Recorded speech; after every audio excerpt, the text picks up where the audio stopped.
आज हम शहादात कोट के तालके में यहाँ मौजूद हैं। अल खिदमत फाउंडेशन ने 300 जो है काश्तकारों को वो फर्टिलाइज़र, खाद और दवाई वगैरह और बीज वगैरह जो है उनको प्रोवाइड किया है।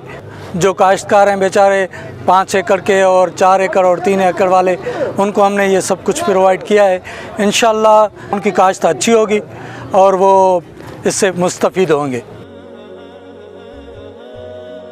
साहिब के सही कंपनी वाले के लख वार असांखे शुक्रगुज़ार आहियूं।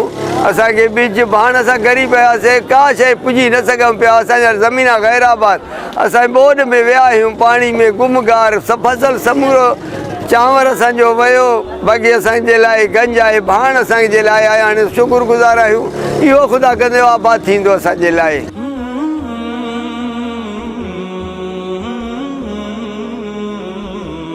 हमारी जो ज़मीन ख़त्म हो गई थी, बर्बाद हो गई थी, अल्हम्दुलिल्लाह हमको साहिबा कंपनी अल खिदमत ने हमको ये मिल के दिया है, वो बीज और खाद हमको दिया है।